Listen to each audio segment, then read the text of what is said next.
चलिए आज हो रहा स्टार्ट हमारा नया टॉपिक और इस नए टॉपिक का नाम है अपवाह तंत्र।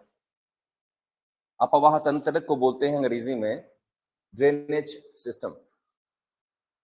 तो इसे इंग्लिश में कहते हैं drainage system, DRAINAGE, drainage system, right.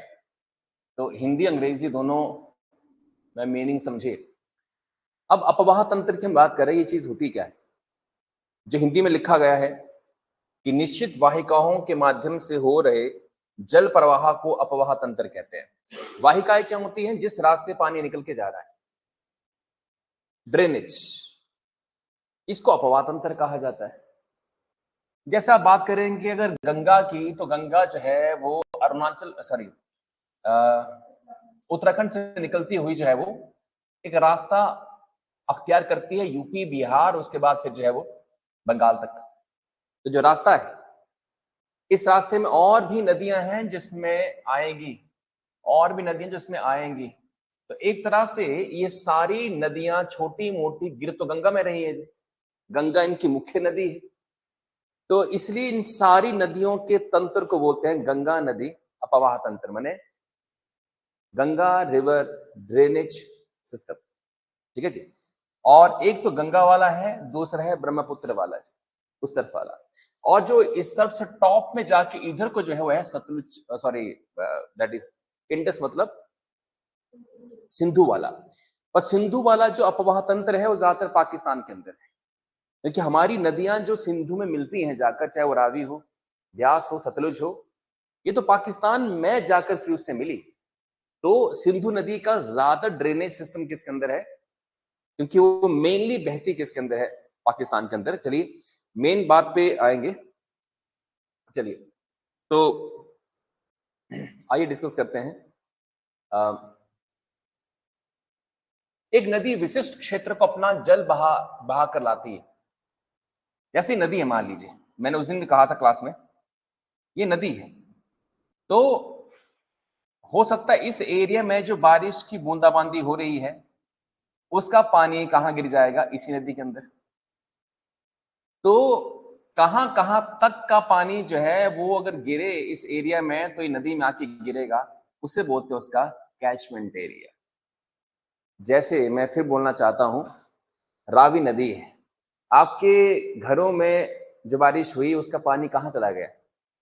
Ravi में ही ना अल्टीमेटली। तो रावी नदी का जो कैचमेंट है, माने वो एरिया जहां पर बारिश की बूंदाबांदी हो तो पानी उस नदी में जाके गिरेगा, उसे बोलते हैं उसका कैचमेंट एरिया। और जिस नदी का जितना बड़ा कैचमेंट एरिया होगा ना, जिस नदी का जितना बड़ा कैचमेंट एरिया होगा, वो नदी का पानी उतना ही ज्यादा हो जाएगा, क्योंकि उतना पानी उसमें मिलेगा जाकर।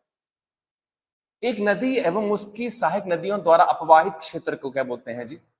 अपवाह द्रोणी बोलते हैं। अपवाहित क्षेत्र माने जहां जहां से नदियां आ रही हैं छोटी मोटी। अपवाह द्रोणी को दूसरे से अलग करने वाली सीमा को बोलते हैं जल विभाजक। जल विभाजक मान लीजिए जैसे ये एरिया है, मान लो जैसे पहाड़ जैसा है, इस पहाड़ी के इस तरफ पानी अगर गिरता है बारिश का तो इस नदी में जाके गिरेगा, और इस पहाड़ के इस तरफ अगर पानी गिरता है इन पहाड़ों पे तो पानी जो है इस नदी में जाके गिरेगा। तो इसे बोलते हैं जी जल विभाजक। ऐसे पहाड़ों की चोटी जिसके इस तरफ पानी गिरा तो इस नदी में जाएगा, और इस तरफ गिरा तो। ये बहुत ही सिंपल टर्म्स हैं और एग्जाम में आती भी नहीं है, आपने बस छोटी मोटी बातों को समझना है।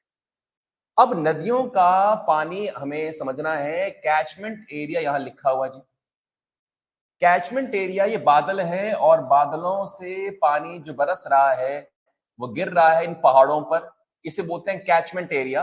माने यहां गिरेगा तो आएगा तो इसी नदी में पानी में जी, और ये पानी बाद में जाके कहां मिल जाएगा? समुद्र के अंदर। ये जो पानी है, पर कुछ पानी होता है जो मिट्टी सोख लेती है, और वो पानी कहां चला जाता है जी? ग्राउंड में, उसको बोलते हैं ग्राउंड वाटर, जिसे फिर आप हैंडपंप के जरिए निकालते हो, राइट।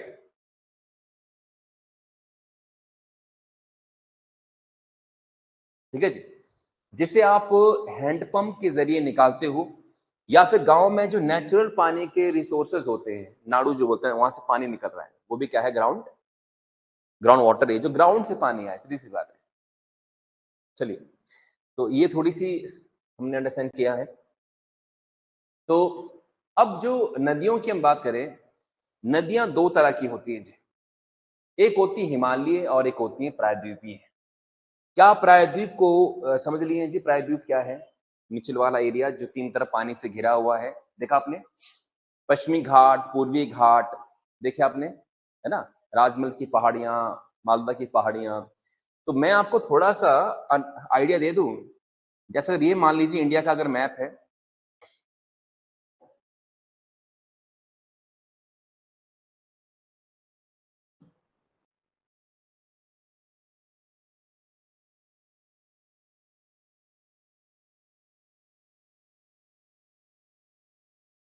जैसे मान लो इंडिया का मैप है, तो अंडरस्टैंड कीजिएगा। जैसे ये जो नीचे वाला ये लाइन अगर मैं खींच दूं, ये वाला एरिया, इसे बोलते हैं प्रायद्वीपीय एरिया। प्रायद्वीप क्या होता है? जो तीन तरफ से पानी से घिरा होता है, उसे बोलते हैं प्रायद्वीप। और जो ऊपर वाला एरिया से बोलते हैं आप हिमालय। अब प्रायद्वीप की हम बात करें, नदियां यहां भी हैं और नदियां ऊपर भी हैं। जो हिमालय की नदियां हैं उनके एग्जाम्पल दे सकते हैं आप? तो आप बोलेंगे हाँ, सिंधु, चलो वो चलो ज्यादातर पाकिस्तान के अंदर है। यहाँ बात करते हैं जिसमें कि रावी भी है, ब्यास भी है, सतलुज है, हाँ, चनाब भी है, हाँ, गंगा भी है, राइट, सोन भी है, हाँ, खादर भी है। मैंने और निचले एरिया में बात करेंगे तो वहां कावेरी, कृष्णा, गोदावरी, ये नदियां नीचे वाले एरिया में है। तो ये नदियां निकली कहाँ से? हिमालय से निकली? नहीं। कृष्णा, गोदावरी, महानदी, ये सारी नदियां कहाँ से आई हैं?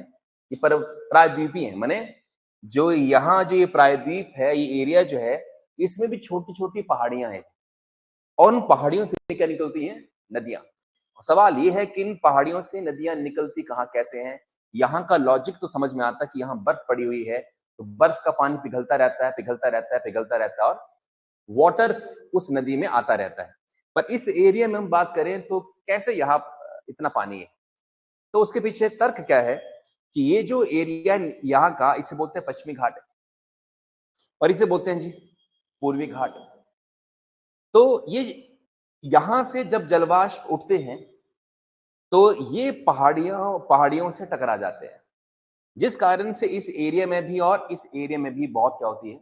बारिश, और लगातार बारिश होती है, लगातार बारिश होती है, जिस कारण से यहां भी पानी लगातार जो है वो बना रहता है इस एरिया में। तो कृष्णा हो, गोदावरी हो, ये कावेरी हो, ये नदियां बहुत बड़ी नदियां हैं और इनमें पानी लगातार बना रहता है। रही बात इस वाले एरिया की, जो इस वाले एरिया में नदियां हैं, हाँ, उनका पानी कई बार बीच में सूखने को दिखता है कि सूख गई नदियां बीच बीच में। चंबल नदी की बात करें, चंबल मध्य प्रदेश की नदी है, तो वहां का पानी गर्मियों के सीजन में लगभग सूख जाता है। समझा आप? चलिए, तो अब हिमालय नदियों की बात करें। हिम नदियों से ढके हिमालय पर्वत 12 मासी, माने 12 के 12 महीने हिमनद व वर्षा से जल प्राप्ति पूर्ववर्ती एवं अनुवर्ती मैदानी भाग में वृक्षावर, सॉरी तो मैं उल्टा हो गया ना, एक मिनट। पहला है उद्गम स्थल, मैं एक ही पढ़ गया इसको। तो इसका उद्गम स्थल कहां से होता है? हिमालय पर्वतों से। और उद्गम किसका प्रायद्वीपीय नदियों कहां से है?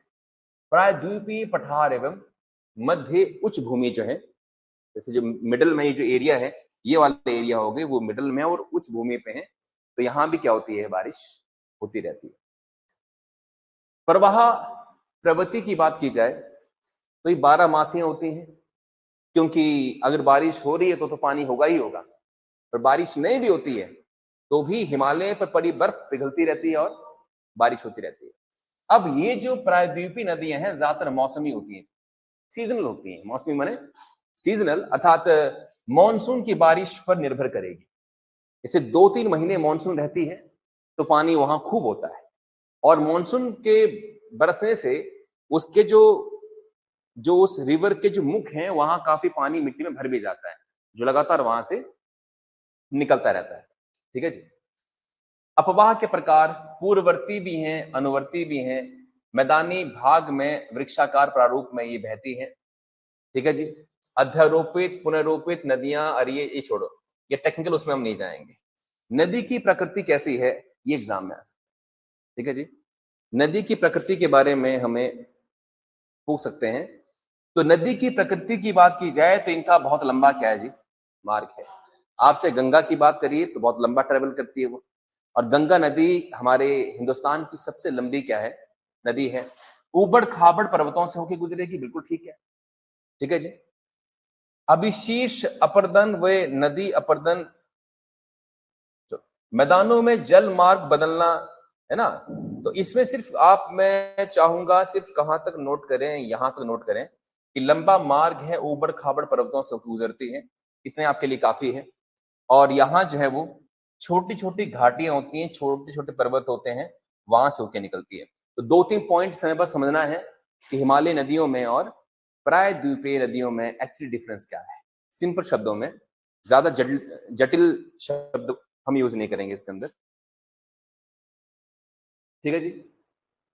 चलिए, अब हम लोग जो है वो मुद्दे की बात करने वाले हैं, मुद्दे पे आने वाले हैं।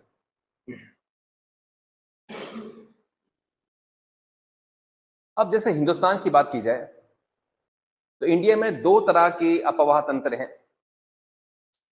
अगर हम बंगाल की बात करें, अरब सागर की बात करें, तो जैसे हमारे हिंदुस्तान की बहुत सारी नदियां या तो गिरती हैं अरब सागर में, या कहां गिरती हैं जाकर, बंगाल की खाड़ी में जाकर। तो बंगाल की खाड़ी का अपवाह तंत्र और अरब सागर का अपवाह तंत्र। ठीक है जी। तो ये हेडिंग किस तरह से थी कि भारतीय अपवाह तंत्र को विभिन्न आधारों पर वर्गीकृत किया जा सकता है। और पहला क्या था इसके अंदर, समुद्र में जल विसर्जन, माने समुद्र में जल कैसे कैसे पहुंच रहा है, किस रास्ते पहुंच रहा है, उसके बेसिस पर ये 2 समूहों में बांटा जाता है। छाप लो इसको जी।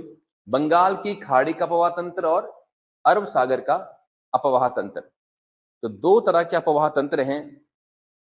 इस आधार पर, जिस आधार पर पानी जो है वो कहां जा रहा है, समुद्र के अंदर। तो अरब सागर का अपवाह तंत्र और बंगाल की खाड़ी का अपवाह तंत्र। होगा नोट जी, नोट कर लिया जी। चलिए, देखो नदियों की बात करेंगे ना, तो नदियों के आधार पर 3 अपवाह तंत्र हैं, गंगा नदी, ब्रह्मपुत्र और सिंधु, इंडस। पर सिंधु नदी वाला अपवाह तंत्र ज्यादातर कहाँ है, पाकिस्तान के अंदर। गंगा और ब्रह्मपुत्र का वो टोटली इंडिया में आता है। चलिए, तो मध्य नदी नदी इनका कोई काम नहीं है हमारे यहाँ पे। तो आइए अब हम मेन टॉपिक पर आ जाते हैं। हिमालय की नदियों की हम यहाँ बात करने वाले हैं। सबसे पहले प्रायद्वीपीय जो नदियां हैं उनकी डिस्कशन बाद में होगी, पहले डिस्कशन होगी हिमालय की नदियां, माने जो हिमालय पर्वतों से निकल रही हैं, उनका पानी हिमालय पर्वतों से आ रहा है। एक आपका सिंधु नदी तंत्र, कृपया करके सिंधु नदी तंत्र पर फोकस कीजिएगा। जो सिंधु नदी तंत्र है, आप देख सकते हैं सिंधु नदी निकलती कहां से है, चीन के मानसरोवर झील से, और वहां से सिंधु नदी लद्दाख में से होते हुए कहां चली जाती है जी, पाकिस्तान में। आपने सिंधु क्या देखा यहां पर, तो सिंधु नदी मेनली कहां बहती है, पाकिस्तान में, और इंडिया में अगर बहती है तो सिर्फ लद्दाख वाले एरिया में। पर सिंधु अपना पूरा रूप धारण कब करती है, तो जब इसमें सतलुज मिलेगी, जब इसमें रावी मिलेगी, जब इसमें चेनाब मिलेगी, जब इसमें झेलम मिलेगी, फिर जाके नदी जो है ये सिंधु बहुत बड़ी बन जाती है नदी। ठीक है जी। कुछ टाइम पहले आपने सुना था कि प्रधानमंत्री मोदी ने कहा कि खून और पानी दोनों साथ नहीं बहेंगे। आतंकवादी ने पहलगाम में जो किया, तो हमने सिंधु नदी समझौता जो है वो रद्द कर दिया था, मालूम आपको। तो सिंधु नदी समझौता जो हमने और पाकिस्तान ने साइन किया था 1960 में, उसे रद्द कर दिया गया है। ये समझौता क्या था कि इंडिया जो है वो पाकिस्तान को इन नदियों का 80% पानी देगा, 80% पानी देगा इनको, और 20% पानी सिंचाई या किसी और पर्पस के लिए। हाँ जी, हाँ डैम के लिए। पर डैम का जो पानी है वो आपको छोड़ना पड़ेगा ना, हम डैम क्यों बनाते हैं? या तो सिंचाई के लिए या फिर हाइड्रो इलेक्ट्रिसिटी के लिए। और जब डैम से वाटर निकलेगा तो टरबाइन पे उसने गिरना, तो कहीं तो जाना है उस पानी ने। मतलब हम पानी को ज्यादा रोक नहीं सकते हैं, अन्यथा हम सिंचाई करें तो बात अलग है, सिंचाई में पानी जमीन पी जाएगी। पॉइंट यहाँ क्या है कि सिंधु नदी समझौते के अनुसार 80% पानी इन नदियों का, ये जो ऊपर वाली नदियां हैं, कौन सी वाली, जिसका नाम है सिंधु, झेलम और चेनाब, तीन, सिंधु, झेलम और चेनाब, इनका 80% पानी हम पाकिस्तान को छोड़ देंगे और 20% पानी चाहें तो इस्तेमाल कर सकते हैं। मगर जो थोड़ी ईस्टर्न रिवर्स हैं सिंधु नदी की ही एक तरह से, जिनका नाम है चेनाब, रावी और सतलुज और ब्यास, जो हिमाचल प्रदेश से होकर निकलती हैं पंजाब में जाकर फिर आगे पाकिस्तान में। जो जम्मू कश्मीर से निकली उनका नाम क्या है? सिंधु, चेनाब और झेलम। इसका 80% पानी किसको देना है? पाकिस्तान को। और जो हिमाचल से निकली नदियां हैं जिसको हम बोलते हैं रावी, ब्यास और सतलुज, उनका 80% पानी इंडिया यूज करेगा जी, और 20% पानी किसको देंगे? पाकिस्तान को, राइट। तो फिर मोदी ने कहा उस हमले के बाद कि हम ये समझौता तोड़ते हैं। तो इंडस वाटर ट्रीटी 1960 की जो है वो क्या हो चुकी है? कैंसिल हो चुकी है। तो पाकिस्तान के लोगों ने फिर मीम बनाए कि इंडिया वालों पानी छोड़ दो, नहा रहे हैं बाथरूम में पानी चला गया है, प्यासे हैं पानी पीने को नहीं है, पानी छोड़ दो। मजाक उड़ा रहे थे हमारा। मजाक इस तरह से कि गवर्नमेंट ने समझौता तोड़ा है, पानी थोड़ा बंद किया उनका। तो पानी बंद करना ही समथिंग डिफरेंट और ट्रीटी तोड़ना ही समथिंग डिफरेंट। ट्रीटी तोड़ना मतलब, समझौते को तोड़ना मतलब कि अब उसमें जो शर्तें रखी थी उन शर्तों को नहीं मानेंगे। पर पानी बंद करेंगे तो वो थोड़ा ना है। पानी बंद करेंगे, सारा पानी कहाँ रखेंगे हम लोग? अभी जो जिस तरह से रावी निकली है, ये पानी कहाँ रखेंगे इसको? हाँ, मतलब लिटरली ऐसा भी नहीं है। मतलब समझौते में ये था कि आपने वाटर पे डेटा शेयर करना है कि आप कितना हाइड्रो प्लांट बना रहे हैं, कितना पानी आप स्टोर कर रहे हैं, हाइड्रो प्लांट की कैपेसिटी क्या है, कल परसों वो डैम अगर ब्रेक होते हैं या वहां से पानी छोड़ना पड़ सकता है, तो हर एक बात। जैसे अब जब हम यहाँ से पानी छोड़ते हैं चमेरा से, तो आगे इंफॉर्मेशन शेयर होती है पंजाब को, कितना पानी आगे आ रहा है, तो भाई संभालो इसको। भाखड़ा नंगल डैम से पानी निकलेगा तो आगे इंफॉर्मेशन शेयर होती है, तो आगे वाले जो मैनेजमेंट है वो पानी को आगे फर्दर मैनेज करती है। तो पाकिस्तान को जो हम डेटा शेयर नहीं करेंगे, बट ये बात भी ना, लोगों को ये राजनीति होती है। 4 दिन हमको इंटरेस्ट था समझौते में, उसके बाद हम अपने काम में बिजी हो गए। और गवर्नमेंट जानती है कि लोगों की मेमोरी बहुत कम होती है, लोगों की मेमोरी हफ्ते भर की होती है, फिर लोग भूल जाते हैं। तो इसलिए सरकार अब इनके साथ डेटा शेयर भी कर रही है, ऐसी बात नहीं है। अगर हम लोग हुड़दंगी रवैया अपनाएंगे तो नदियां निकलती कहां से हैं? सारी चाइना से। और चाइना अगर पानी बंद कर दे, फिर खैर पानी तो बंद हो ही नहीं सकता। नहीं, पानी कैसे बंद करना है मुझे बताइए। पानी बंद करने का ये टंकी थोड़ी ना कि जिसमें कि 20,000 लीटर पानी खाली, या 1,000 लीटर पानी है।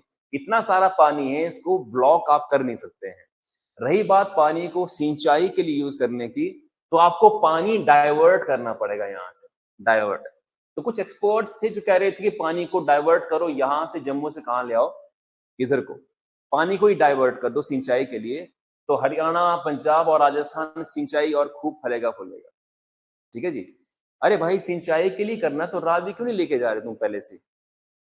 रावी नदी का पानी पठानकोट के रास्ते पाकिस्तान जा रहा है। अगर तुमने करना ही है तो जम्मू से जो तुमने इतनी टनल बनानी, तो यहां से स्टार्ट करो। Why not to start from Ravi? तो रावी का पानी ला पहुंचाओ ना पहले तो यहाँ तक।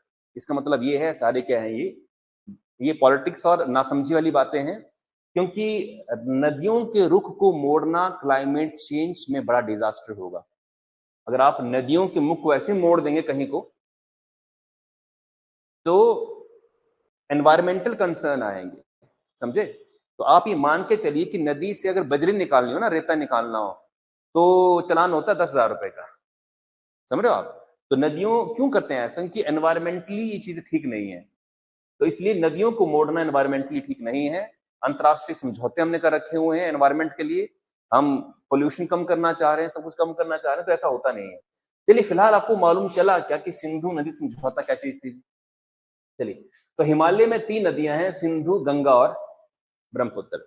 इन 3 नदियों का पानी कहां से आता है जी? हिमालय से आता है। हिमालय पर्वतों से ये पानी आता है ना? चलिए, क्या सुंदर जगह है। सिंधु नदी का उद्गम कहां से होता है जी? मानसरोवर झील से। कहां है वो? तिब्बत में है, जो भारत में लद्दाख से प्रवेश करती है, और आप जानते हैं बात। तो ये है वो झील मानसरोवर, जहां से ये पानी निकलता है। मानसरोवर झील के सामने जो पर्वत हैं, एक पर्वत यहाँ कैलाश पर्वत भी है।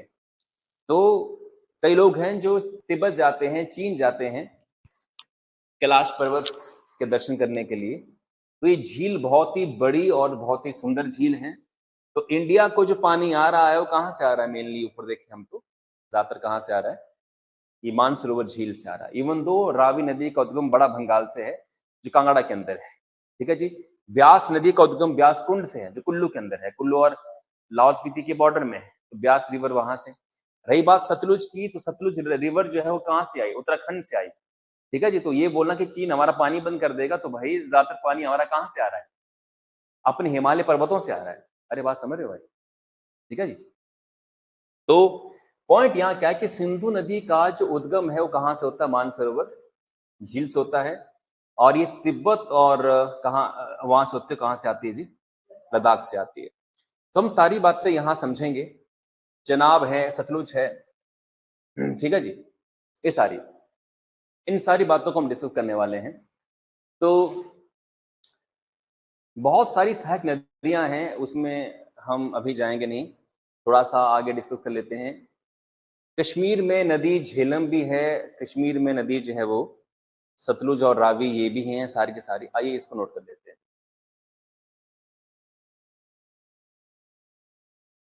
डाल दीजिए हेडिंग झेलम,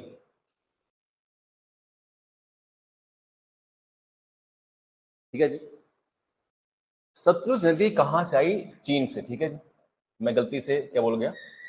उत्तराखंड। ये शिवकिला नामक दर्रा है किन्नौर में, शिवकिला। तो शिवकिला नामक दर्रे से ये कहाँ आती है? हाँ जी, किन्नौर में, ठीक है। चलिए फिलहाल इधर आते हैं, उन्हें कंफ्यूज नहीं करेंगे फिलहाल हम चीजों को। आप जानते हैं एक नदी है जो सिंधु नदी में गिरती है, नाम उसका क्या है? झेलम है। सिंधु तो है ही है, उसके बाद कौन सी है जी? झेलम है। फिर कौन सी है? चेनाब है। उसके बाद फिर हम बाकी बातें करेंगे। फिर उसमें चाहे फिर आपने बात करनी हो रावी की या सतलुज की या ब्यास की। तो झेलम द्रोणी का अपवाह ऊपरी झेलम नदी से होता है। इसका उद्गम कहां से है जी? कश्मीर घाटी के पीर पंजाल से होता है। तो कश्मीर घाटी में जो पीर पंजाल पर्वत श्रेणियां हैं, वहां से झेलम जो है वो निकलती है। तो कई लोग ये भी कहते हैं कि चीन हमारा पानी बंद कर सकता है। भाई नहीं, ऐसा नहीं है। भारत की सबसे बड़ी ताकत क्या है? हिमालय पर्वत। तो भारत की बहुत सारी रिवर कहां से निकलती हैं? हिमालय पर्वतों से। ये बात और है कि सिंधु नदी कहां से आई है? वो तिब्बत मानसरोवर से, वहां से निकली।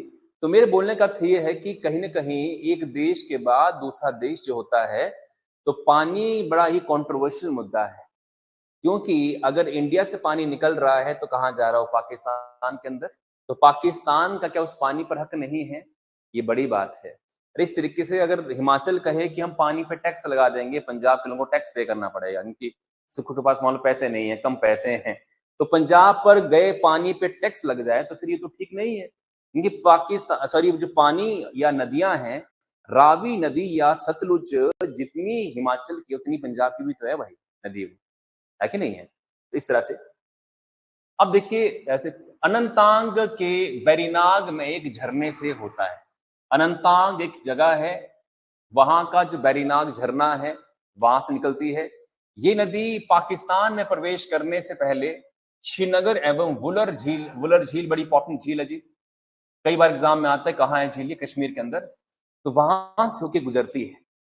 तो सिंधु नदी की एक सहायक नदी के रूप में झेलम नदी भारतीय उपमहाद्वीप में बड़ी नदी प्रणाली के का योगदान करती है। मैंने एक तरह से, और तो बहुत सारी नदियां हैं जो गिरेंगी सिंधु में, छोटी मोटी खड्ड जो होती हैं वो गिरेंगी, मगर ये विशाल नदियां हैं, झेलम हो गया, चनाब हो गया, ये बड़ी रिवर्स हैं। ठीक है, चलिए कल हम इसके आगे डिस्कस करेंगे। तो ये जो झेलम है, चनाब है और सतलुज है, इन सबको हम निपटा देंगे कल के डिस्कशन में।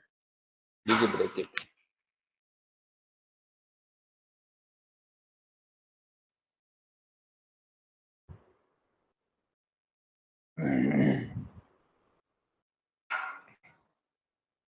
चलिए हम सिंधु नदी तंत्र को पढ़ रहे हैं जी।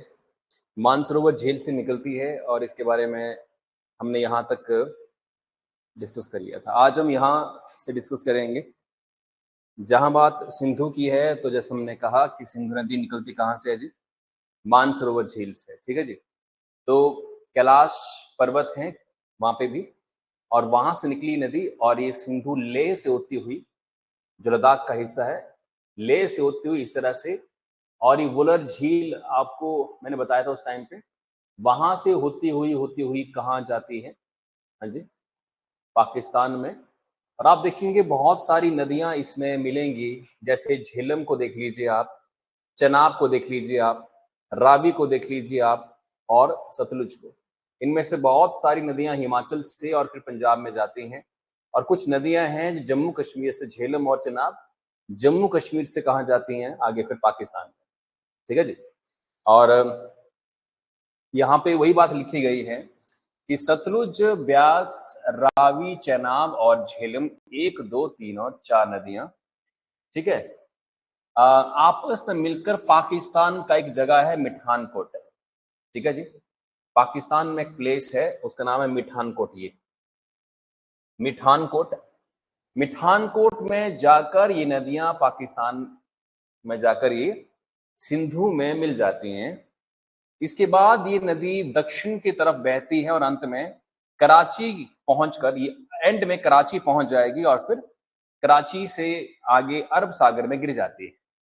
तो एक सिंपल सी ये डिस्कशन है जिसमें हमें ये समझ में आ रहा है कि जो नदी सतलुज है, सॉरी जो सिंधु है, उसकी कौन कौन सी नदी हैं जो सहायक नदियां हैं।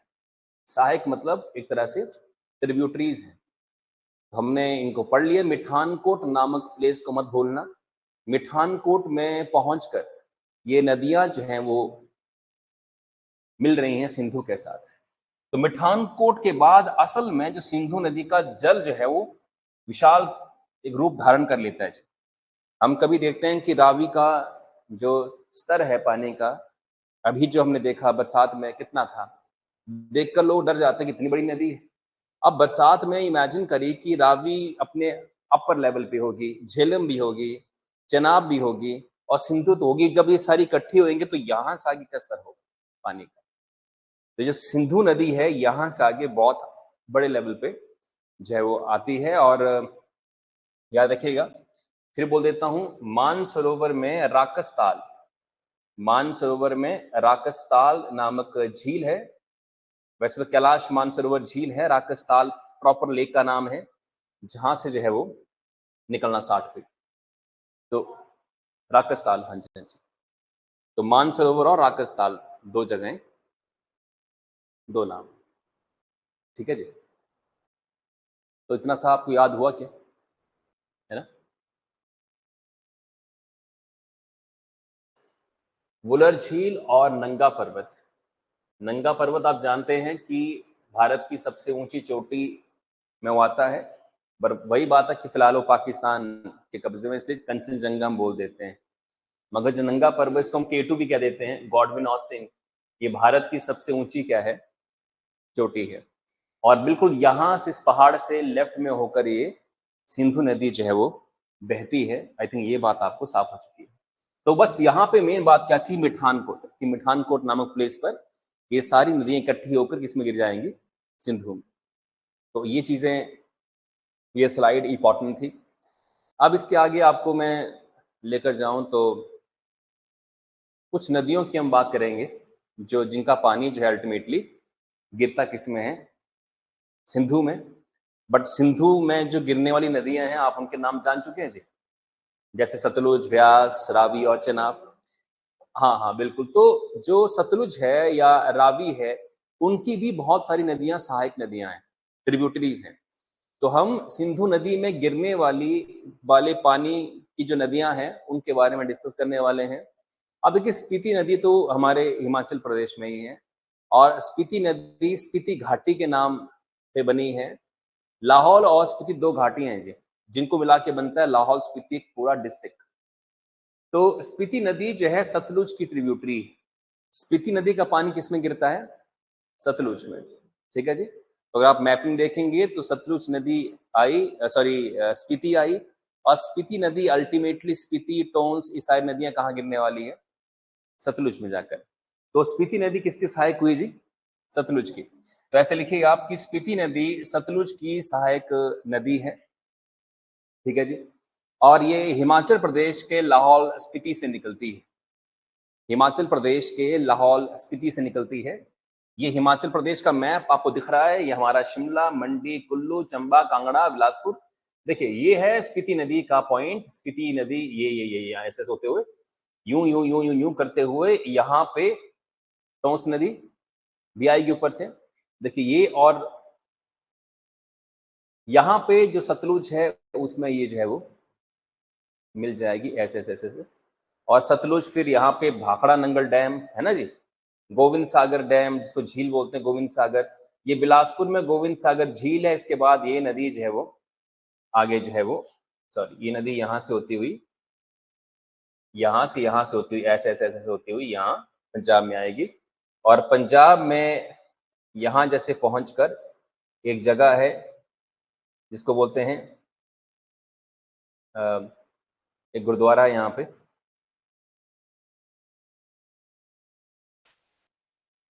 उसका नाम मेरे माइंड से स्किप हो रहा है, मगर एक बिलासपुर साहिब गुरुद्वारा पड़ता है। चलो जो भी है, मुझे रिकॉल नहीं हो रहा है, बट यहाँ आके गिरती हैं। चलिए इट नेक्स्ट क्या है, अच्छा, it originates from the Kunzum range. मैंने आप स्पीति की बात करें तो स्पीति जो है कुंजुम पर्वतों से निकलती है। कुंजुम जो पर्वत है, कुंजुम पर्वत से निकलती है। तो ये दो तीन बातें हैं जो आपको जानना जरूरी है। तो कुंजुम पर्वत से निकलती है।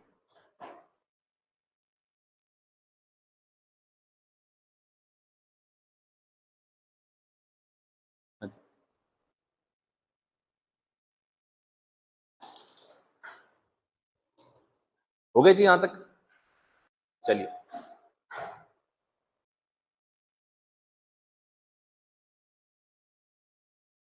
अब हम बात करने वाले हैं सिंधु जल संधि के बारे में। सिंधु जल संधि के को लेकर हमने कल डिस्कस किया था, मगर उतनी डिटेलिंग से शायद नहीं किया था। तो अब आपकी हेडिंग क्या है, सिंधु जल संधि। सिंधु नदी में गिरने वाली नदियों के नाम आपको कंठस्थ हो गए हैं जी, सतलुज, रावी, व्यास, है ना, ये तो है ही है, चेनाब, झेलम। व्यास नदी का पानी गिरता किसमें, सतलुज में। तो आप यूं मान के चलिए सतलुज ही मेन है जो आगे जाएगी पाकिस्तान के अंदर। ठीक है जी। व्यास नदी जो है किसमें गिरती है, सतलुज में। चलिए बहरहाल सिंधु जल संधि हुई कब थी, तारीख थी 16 सितंबर और 1960। थोड़ी डिटेलिंग कर लेते हैं।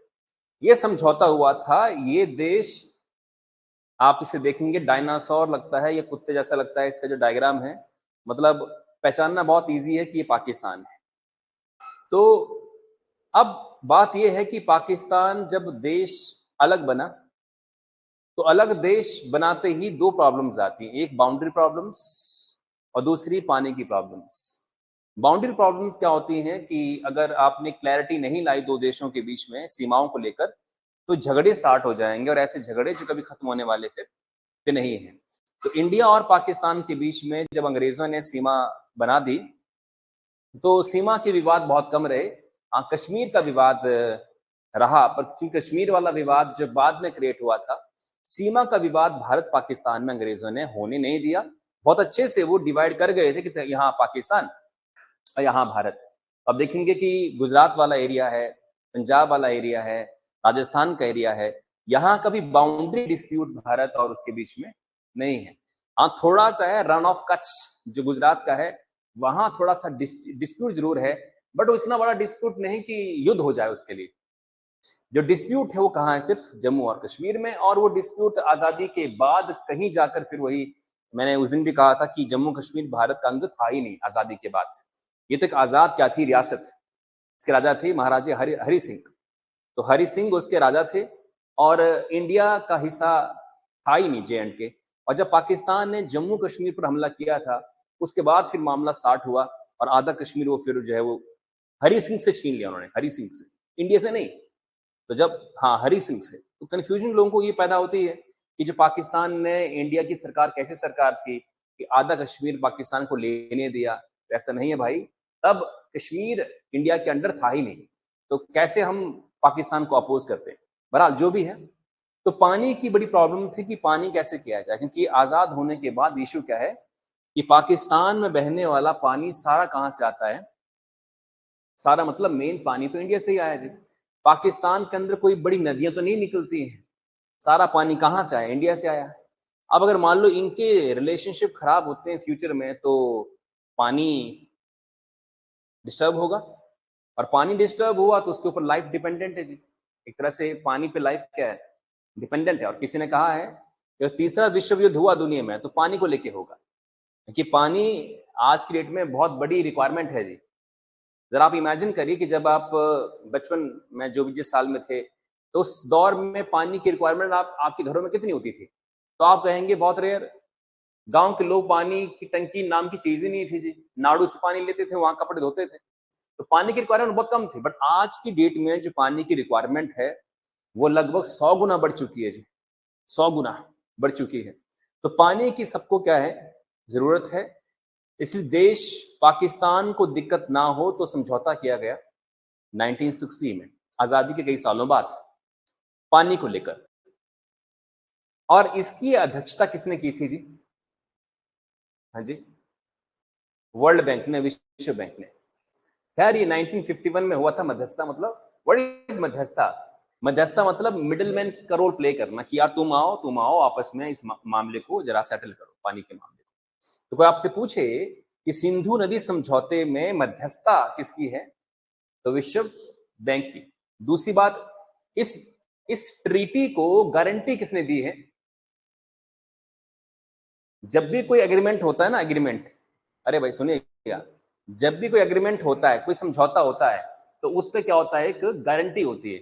अरे जैसे मान लो आप और मैं एग्रीमेंट कर ले, मान लो आपकी बिल्डिंग, आपका मान लो चंबा में मकान है और आपकी बिल्डिंग मेरे को चाहिए 2 साल के लिए, तो हमारे बीच में क्या होगा, एक एग्रीमेंट। उस एग्रीमेंट में क्या होती है, एक गारंटी होती है कि अगर मैंने एग्रीमेंट तोड़ा तो 50,000 मैं आपको दूंगा, 50,000, 1 लाख, डिपेंड्स ऑन कि क्या आपको लगता है सही। और आपने मेरे को कहा कि बिल्डिंग छोड़ी तो आपको लाख रुपए मेरे को देना पड़ेगा एज ए कॉम्पेंसेशन। तो कोई भी ट्रीटी में क्या होती है, एक गारंटी का अमाउंट होता है, गारंटी लेने वाली एक बॉडी होती है, एक संस्था होती है। तो इंडस वाटर ट्रीटी में ये अध्यक्षता किसने की थी जी? विश्व बैंक ने। और गारंटी भी किसने दी है? विश्व बैंक ने। मैंने सिंधु नदी समझौता अगर तोड़ता है भारत, तो पाकिस्तान किसके पास जाएगा? विश्व बैंक के पास, वर्ल्ड बैंक के पास। और वर्ल्ड बैंक इंडिया पे क्या डाल देगा जी? Pressure, right. और आप कहें कैसे डालेगा प्रेशर वर्ल्ड बैंक इंडिया पे? हाँ जी, नहीं बॉन्ड रिजर्व नहीं है जो, नहीं वो तो ठीक है, पर वर्ल्ड बैंक क्या औकात है कि इंडिया को दबाव में डाल सकता है? हाँ, वर्ल्ड बैंक जो है पूरे वर्ल्ड के कंट्रीज को क्या देता है, लोन देता है डेवलपमेंट पर्पस के लिए। अगर वर्ल्ड बैंक हमको लोन ना दे तो हमारी बहुत सारी जो एक्टिविटीज हैं सामाजिक आर्थिक, वो सारी लगभग रुक जाएंगी। हमारे देश में स्वच्छ भारत अभियान में गांव गांव में क्या बनी, टॉयलेट्स, और वो फंड किसने किया था? वर्ल्ड बैंक ने। हमारे देश में गांव में सड़कें बनती हैं, पैसा कौन देता है? वर्ल्ड बैंक, विश्व बैंक। इवन तो सरकारें पैसा वापस करती हैं, बट वो बात अलग है, पैसा देना एक बात है, राइट। तो विश्व बैंक हमको लोन फिर नहीं देगा, तो हम तो ऑलरेडी दबाव में आ ही जाएंगे जी। इसलिए गारंटी किसने दी है?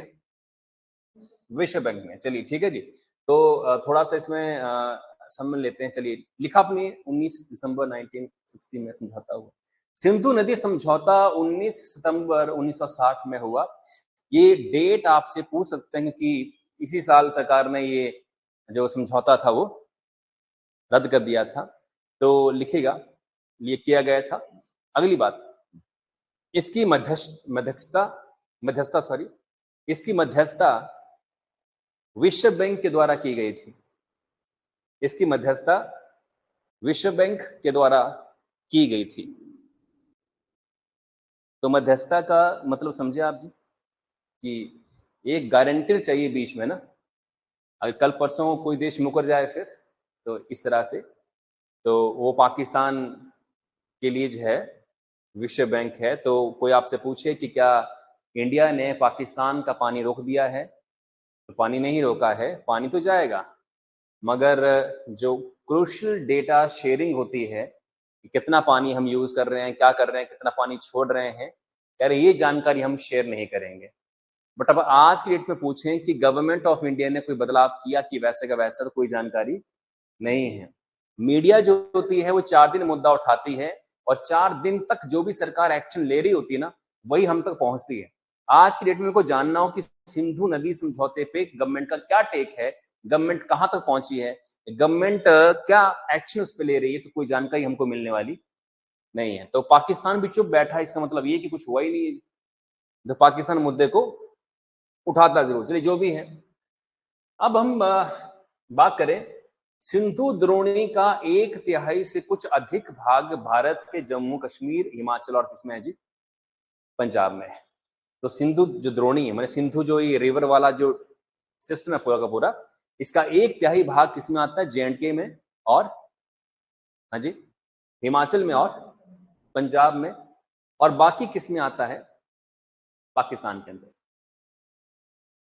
तो 1/3 से ज्यादा। तो जरा आप देखिएगा जो येलो कलर में है, आप देखिएगा इसमें जो येलो कलर में है भाई, ये येलो कलर में क्या है? येलो कलर में पाकिस्तान है, ठीक है। तो आप देख सकते हैं जो नदियां हैं हमारी, ये पाकिस्तान है। जो नदियां हैं जो भी है, सिंधु आई, झेलम आई, चनाब आई, रावी आई, सतलुज आई, ब्यास आई और सतलुज आई, ब्यास सतलुज, ठीक है जी, राइट। तो बोलने का अर्थ क्या है यहां पे कि आप देखिएगा, मैं इसको मिटा लेता हूं जरा सा। आप देखिएगा ये जो नदियां हैं इनका कितना कर हिस्सा आप देख रहे हैं यहां आ रहा है, ये वाला सिर्फ इंडिया में है कि नहीं है? और बाकी नदियां जो बह रही हैं वो पूरा देख पा रहे हैं आप यहां तक? तो आप आई थिंक देख पा रहे हैं कि सिर्फ 1/3 हिस्सा कहाँ है नदियों का इनका? भारत में। और 1/3 से थोड़ा सा ज्यादा है, और बाकी सारा कहाँ है? पाकिस्तान। तो सिंधु नदी का ज्यादातर लाभ किसको मिलता है जी? पाकिस्तान को। पाकिस्तान के पास बहुत लंबा लंबा मतलब नदियां हैं और पानी है, यूज करना चाहें तो बहुत अच्छी खेती कर सकता है पाकिस्तान, ठीक है जी। चलिए इसके बाद हम बात करें, थोड़ा सा और डिस्कस कर लेते हैं जी। एक शहर है, नाम उसका क्या है? हड़प्पा, सिंधु घाटी का। और एक है मोहनजोदारो। जो हड़प्पा है वो भी पाकिस्तान के अंदर है, और मोहनजोदारो भी कहाँ पे है? पाकिस्तान के अंदर है। कृपया करके अंडरस्टैंड कीजिएगा। और ये मोहनजोदारो शहर है सिंधु नदी के क्या है भाई? किनारे बसा हुआ है। इसलिए इस सभ्यता को कहा गया सिंधु नदी सभ्यता, क्योंकि ज्यादातर शहर इसके सिंधु नदी के पास पाए गए थे, राइट। तो ये एक बात है जो आपको जाननी है। We would have Pakistan remain a desert rather than a fertile field watered courtesy of the Hindu। ये बंदा कौन है, इसको देखो जरा जी, कौन आदमी है ये? मोहम्मद अली जिन्ना, पढ़ पा रहे हैं नाम इसका? इसी आदमी ने पाकिस्तान को बनाने की मांग रखी थी। ये मुस्लिम लीग नाम की पार्टी के उस समय के मुखिया थे, और इन्होंने कहा कि हमको अलग देश चाहिए पाकिस्तान, हमको हिंदुओं के साथ रहना ही नहीं है, हमको तो सारे मुसलमानों को कहाँ जाना है? पाकिस्तान, नए देश में। तो इन्होंने मुस्लिम्स के लिए नया देश बनाने की मांग रखी मोहम्मद अली जिन्ना ने। और इनकी भाषा सुनिए क्या बोल रहे हैं ये।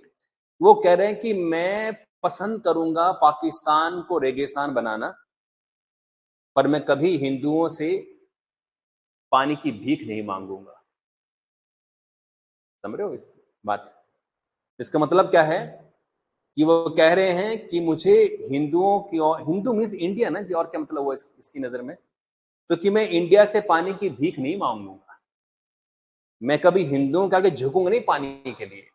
तो बोलने का अर्थ क्या है कि मोहम्मद अली जिन्ना का रुख कितना सख्त है कि वो कह रहा है कि पाकिस्तान में सूखा पड़े या वो रेगिस्तान बन जाए मंजूर है, पर झुकने का नहीं। वही पुष्पा वाला डायलॉग इस पे फिट होता है कि झुकेंगे नहीं हम लोग, ठीक है जी। तो बोलने का अर्थ है कि पाकिस्तान की क्रिएशन इस आदमी ने करवाई थी, और इन्होंने कहा था कि सारे के सारे मुस्लिम कहाँ जाएंगे, पाकिस्तान में। पर कम मुसलमान पाकिस्तान गए थे, अधिकतर मुसलमान नहीं गए यहाँ से, क्योंकि उनकी नजर में ये था कि उनको उनको लगता था कि India will be better country, यहाँ सेक्युलरिज्म होगा, धर्मनिरपेक्षता होगी, फलना फलना फलना फलना होगा। तो इसलिए वो मुस्लिम्स वहां नहीं गए, सारे मुस्लिम वहां नहीं। और वैसे भी कोई बोले कि तुम्हें यहाँ से कहीं निकलना है, घर जमीन सब कुछ होता है, बिजनेस होता है आदमी का, इतना आसान नहीं है सब कुछ छोड़कर निकलना। तो बहुत ही सनक चाहिए बंदे के अंदर निकलने के लिए, जीरो से स्टार्ट करना है। अच्छा, आपको कहा जाए कि नेपाल जाना है यहाँ से, चलो नेपाल नहीं, मान लीजिए स्विट्जरलैंड जाना है, स्विट्जरलैंड जाना है, मगर सब छोड़कर वहां बसना है। तो आप में से कितने लोग हैं जो बोलेंगे स्विट्जरलैंड या अमेरिका या ब्रिटेन जहां बहुत अच्छी लाइफ होएगी, पर जीरो से आपने स्टार्ट करना है वहां।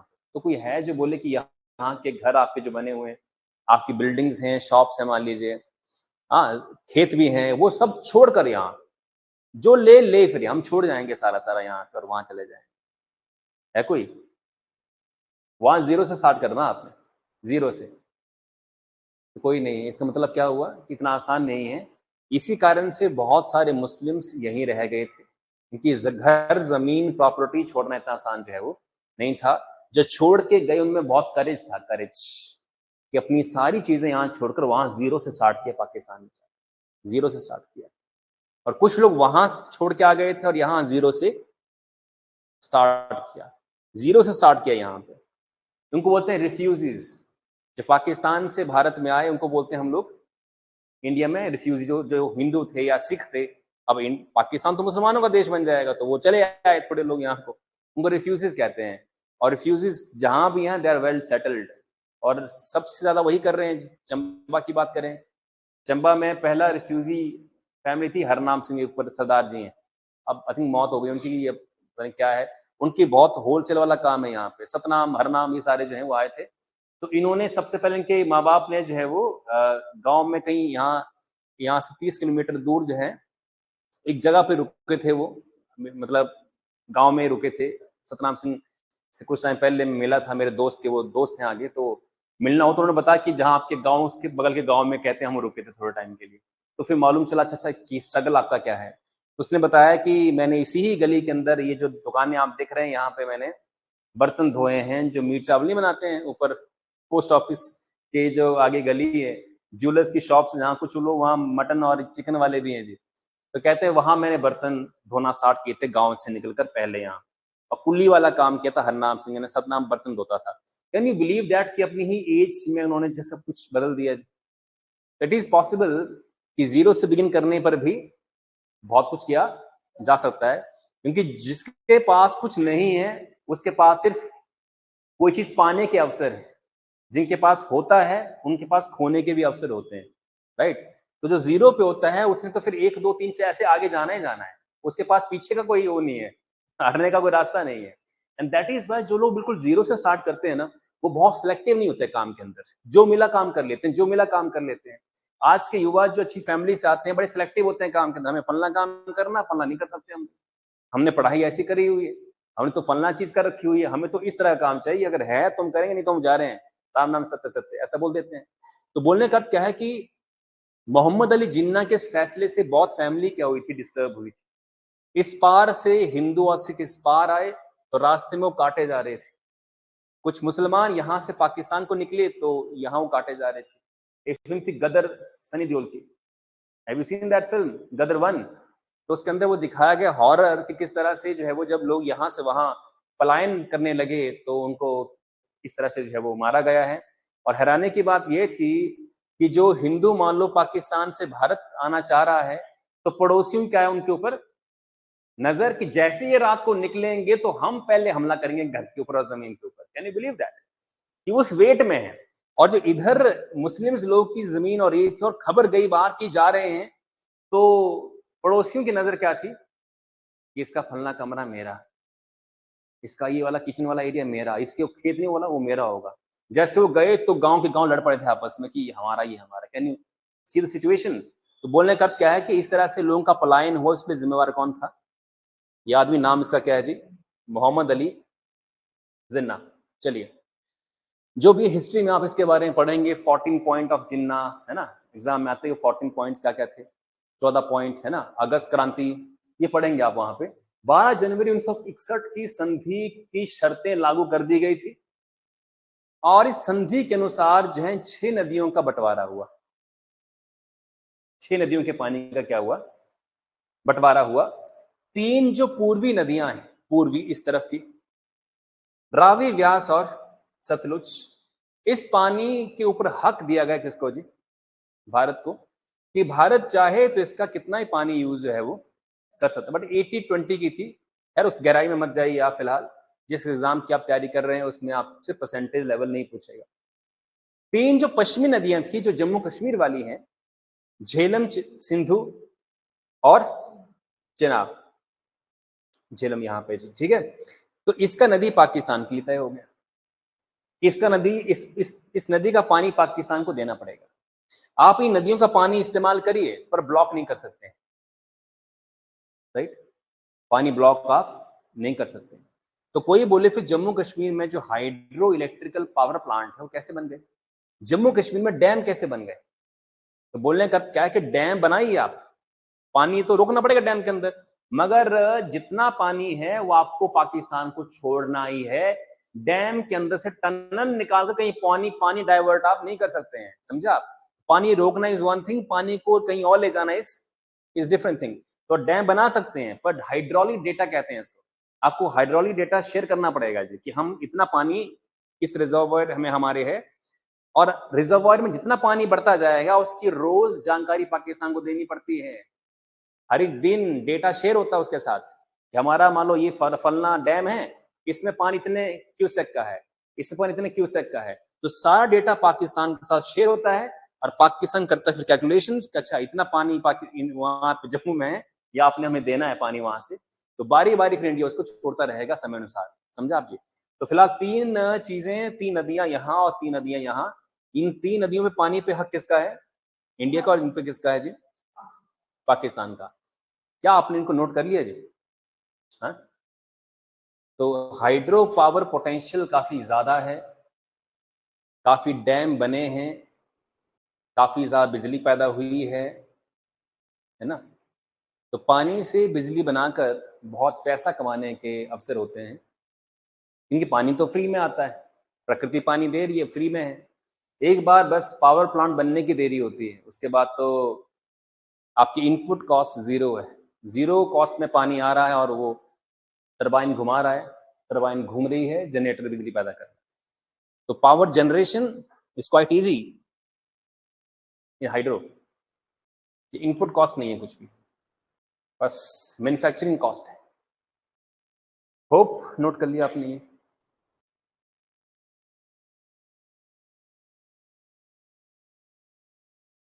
क्या नोट जी?